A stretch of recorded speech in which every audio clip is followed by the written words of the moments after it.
Olá, meu nome é Luciana Barreto, estou aqui no Espaço Amelinha em Vitória da Conquista, Bahia. No dia de hoje, não faremos uma receita do livro Alimentação no Planalto de Conquista, no período de 1930 a 1950, de Amélia Barreto de Souza.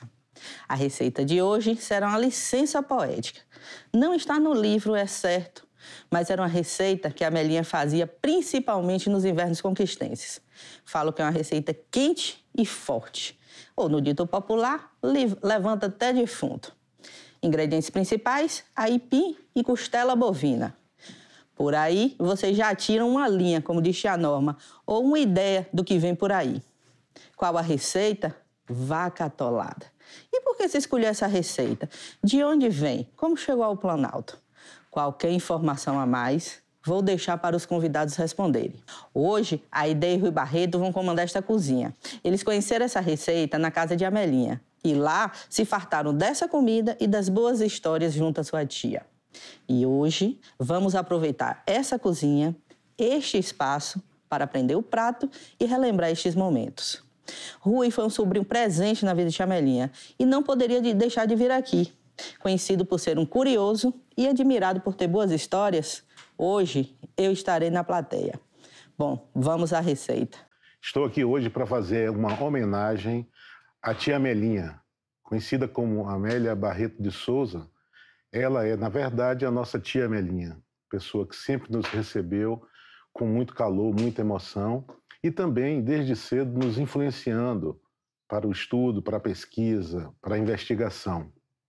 Eu, como sobrinho, tive uma oportunidade que considero única, talvez outros tenham tido, mas eu fui colega de sala de tia Amelinha 40 anos atrás, exatamente em 1985, lá na Escola de Ciências Humanas da UFBA, em São Lázaro. Nós fizemos uma disciplina, eu cursando administração, ela sociologia, metodologia e técnica de pesquisa com o professor Saturnino. Aquela tia que eu conhecia de avental, preparando comidas e dando conselhos, agora era uma colega de sala, onde a gente estava discutindo Immanuel Kant, Marx e outros filósofos. Estávamos ali aprendendo como seria um trabalho de conclusão de curso, uma dissertação de mestrado ou de alguma pesquisa que a vida nos exigisse. E foi com aquela outra Amelinha que eu me deparei. Uma pessoa preocupada com conhecimento, aprofundando determinados temas, mas com uma visão muito regional, uma visão da importância da cultura e principalmente das raízes que nos nutrem e nos organizam. Nós somos estruturados a partir destas memórias.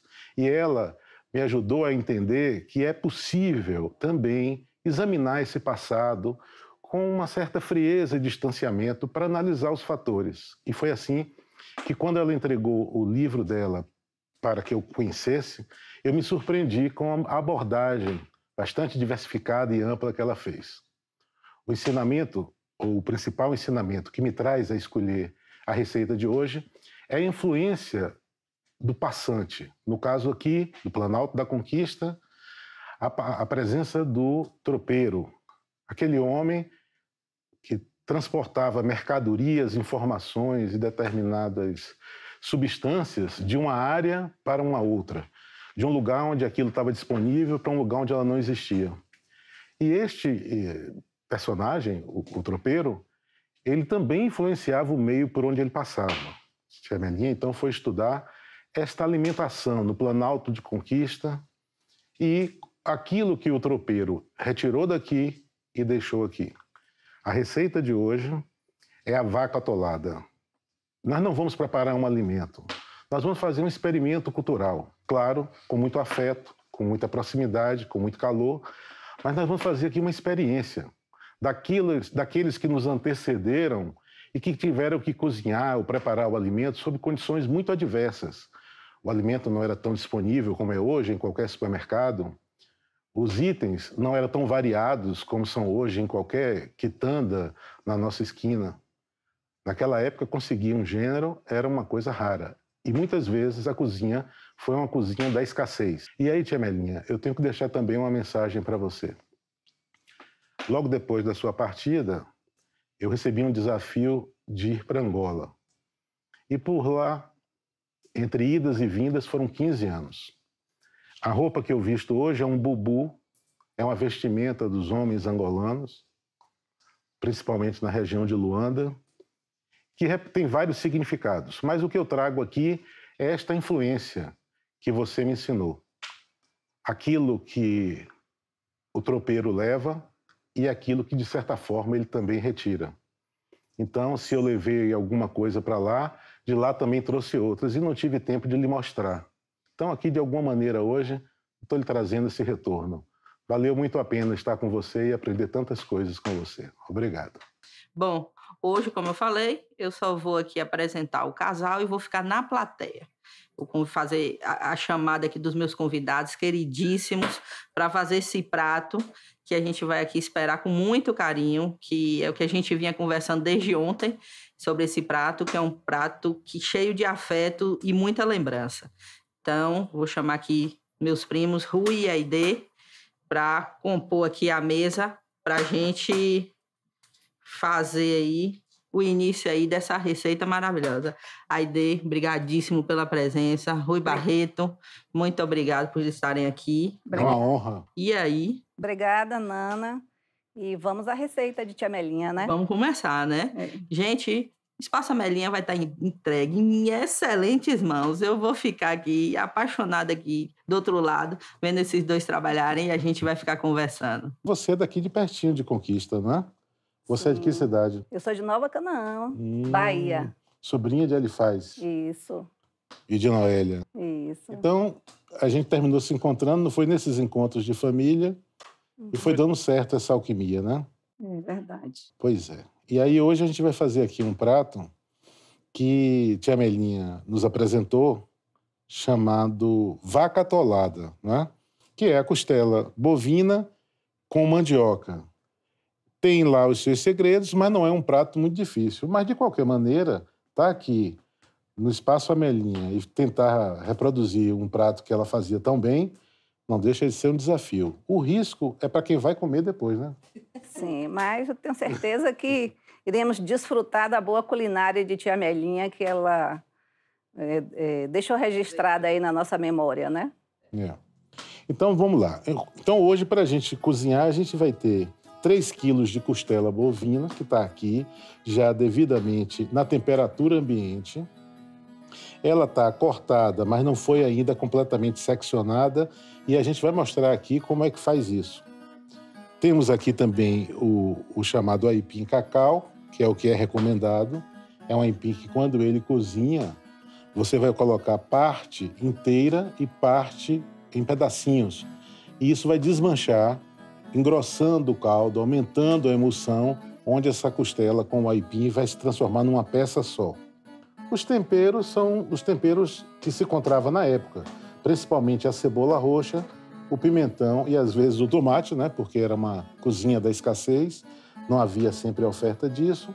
E as hortaliças hoje a gente vai tirar partido do que está disponível. O tempero da costela vai ser a pimenta moída com sal, alho e corante, que a gente vai usar urucum. Mas você pode usar um coloral, pode usar uma outra coisa. Mas, por favor, sem páprica, né? Vamos respeitar a tradição da época. Não havia páprica nessa região. Nós vamos agora mostrar como se prepara o corte da costela para poder usar no prato, certo? Certo. O que a gente recomenda é que você compre sua costela num açougueiro de confiança e peça a ele para fazer o pré-corte. Como você pode ver, há um osso aqui que, se você for tentar cortar em casa, não vai ser fácil, né? Então, a gente põe aqui essa costela e corta aqui no osso que já foi separado. Então, a gente corta exatamente aqui, ó. Os pedacinhos. Convém que você examine se a costela não virar com muita gordura, e aí convém também tirar esse excesso. Sim. Mas essa aqui, que é uma costela de boa qualidade, ela já está praticamente no ponto, não é? Depois de cozida, você vai examinar. Se tiver em excesso, você com uma colher ali, né, uma colher grande, vai tirando vai tirando o excesso, exatamente. Coisa que não se fazia, né? Que a gordura que dava sustância. Não é pro tropeiro, pra família. Porque assim, não era um prato, claro, o tropeiro certamente se fazia, né? Como a gente conversou. Mas as famílias não se perdia nada, né? Tem uma carne de porco que guardava nas latas, né? E cujo conservante era exatamente a gordura. Exatamente. Ela, ao mesmo tempo, conservava a carne, como também na hora do preparo era já o elemento ali, né, para poder abrir o fogão, evitando que a carne pregasse. Sim, Ruizão. Agora nós vamos temperar a costela, né? Exatamente. Para isso, a gente vai precisar de um pilãozinho para os temperos. Eu tenho aqui. Põe o trem. Eu falo que esse cenário que a gente tem é utilitário. Nós usamos tudo que tem aí pendurado nele, nós usamos. Veja se esse aqui serve. Tá ótimo. Então nós vamos aqui, nesse pilãozinho, colocar a pimenta do reino e o sal, que você vai usar aí a gosto, certo? Certo. Conforme o seu paladar, as restrições médicas, temperatura ambiente, pressão e tudo mais. Então, certo. Deixa eu ver por aqui. favor, pila o trem. Não precisa bater não, ele é daquele que pode apertar. Olha que beleza. Vamos pegar esse tempero que nós preparamos aqui e aplicar sobre a receita. Traz para cá mais perto. Você moeu a pimenta do reino com sal e aí você vai... E aqui agora a gente vai dispor sobre a carne, certo? E vamos colocar aqui também o nosso urucum, né? Que vai dar uma corzinha aqui. O urucum é uma plantinha que nós temos aqui na Bahia, tem no Brasil inteiro, né? E que os índios usavam como tempero e também como tingimento. Do corpo e da roupa. Colocado aqui na mão, você viu que foi manipulado e distribuído na mão. Nós precisamos montar a panela. Certo. Então, daí, agora, a gente espera aí um tempinho só para pegar o sal, enquanto a gente está esquentando a panela. Gente, eu falei que eu ia ficar só com o meu nome da plateia, mas esse momento aqui eu não resisto, não. Botar a cebola na gordura e o alho, né? Uma banha de porco, né? A gente já botou aqui 3 colheres de banha de porco na panela de tia Cecília. De tia Cecília, a panela tem mais 100 anos. Mais de 100 anos. Aqui é com respeito, viu, Luizão? Vamos começar pela cebola, dona. Vamos fazer aqui uma cama de cebola. Roxa, em 3 colheres de banha que foi colocado aqui previamente. Certo. Nessa panela centenária. Sim. Que já deve ter feito algumas rodadas do prato, certo? Então, quando a gente fala do mergulho na memória e no afeto, a gente vai encontrando também os equipamentos, né? É verdade. Que estavam aqui 100 anos atrás fazendo esses pratos, né? Sim, olha. E aí você vê que a cebola roxa, ela, além das propriedades da cebola na culinária, ela dá uma beleza ao prato, né? Ela presta uma cor. E muita gente gosta, sabe, de colocar o alho misturado com o sal e com a pimenta. Eu aprendi com a tia Melinha de que as coisas não são feitas assim, elas são feitas... Cada tempero vai entregando seu sabor na hora certa. Então o alho, ele tá aqui, ó, cortado em lascas. Para que ele vá cozinhando longamente, serão horas cozinhando. Esse alho vai desaparecer. Então, quem não gosta, eu não gosto do alho inteiro na comida, não precisa se preocupar, porque esse alho, daqui a 8 horas, ele vai ser água. Não vai ter. Ele vai estar incorporado. Vai estar incorporado ao caldo. E só que ele vai liberar lentamente as propriedades dele aí, né? Perfeito. Pronto. A cama está pronta. E nós vamos agora começar a selar as costelas aqui nessa... Então aqui eu já posso... Você já coloca... Eu vou dar uma passada aqui com a colher de pau. Que também é um artefato dessa tradição, né? De cozinhar no fogão a lenha. Então aqui a gente dá uma refogada. A cebola já está soltando os anéis. E a aguinha. O alho está se acomodando dentro dessa água da cebola. E aí agora a gente vai fazer o trabalho de selagem das costelas, certo? Vai botando aqui. Isso aqui vai cozinhar lentamente. Lentamente, muito lentamente, durante 8 horas. Porque nós estamos aqui no fogão a lenha, né? Se você tiver uma panela de pressão em casa, com um fogão a gás, isso aqui em 2 horas está tudo pronto. Aqui agora a gente pode deixar... reduzir bastante, Mas como a gente está querendo demonstrar como será essa mistura, ao longo do processo, você vai repondo um pouco de água. Que já está quente no buião. No buião. Não precisa ser muita água. O que aconteceu? A fervura abrandou, não foi? Foi. Pronto. Tampa. Tampa. E agora vamos cuidar das coisas. Agora vamos cortar empim, vamos tomar um café, vamos comer um chimango e esperar essa alquimia aqui acontecer. E o que é que nós vamos fazer? Nós vamos descascar o aipim, o que se fazia na época, que aí ele vai ficar nesta condição aqui, né? E vamos picotar ele e a ideia vai mostrar como é esse picote. Então, pode ser em lascas, assim. Deve estar novo esse aipim, viu? Tá.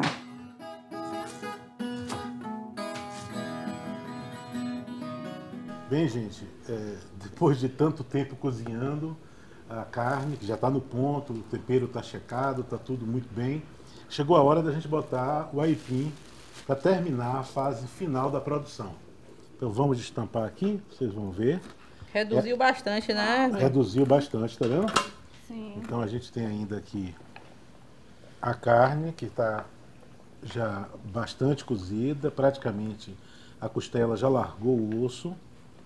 A carne já está desfibrando, quanto mais ela tiver mole, tanto melhor o prato vai ficar, certo? O tempo aqui agora é o tempo desse aipim cozinhar, derreter e transformar isso aqui num grande atoleiro para essa vaca que já cozinhou aqui durante horas, certo? A gente vai colocando o aipim e vai distribuindo ele ao longo da panela. Ô, Ruizão, e a sugestão de acompanhamento aí, o que é que você acha? Olha, eu recomendo que não coloque nada, nem arroz, nada. Agora, para acompanhar, para quem gosta, um molho de pimenta, que a gente lá em Salvador chama molho lambão. Aqui parece que é só molho, né?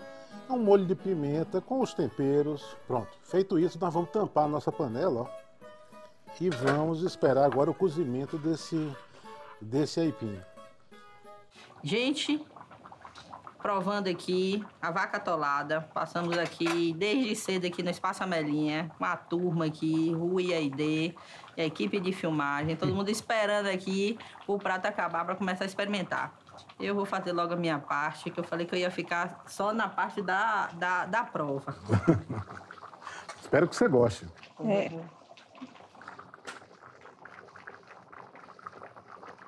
Tá aprovado?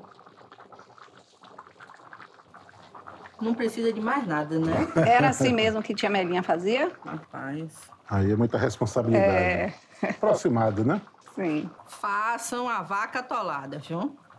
Eu até recomendo convidar aqui os dois, né? Para fazer para vocês. Pronto. Eu ganhei esse presente, todos nós ganhamos esse presente hoje. A presença, o carinho, o cuidado de fazer aqui no Espaço Amelinha essa receita que a gente conversou tanto desde ontem, a gente vem falando aí da saudade e do afeto que a gente tem por Amelinha, pela família e por todos que sempre vão passar por aqui. Um beijo grande. Até a próxima receita. Até a próxima. Até mais.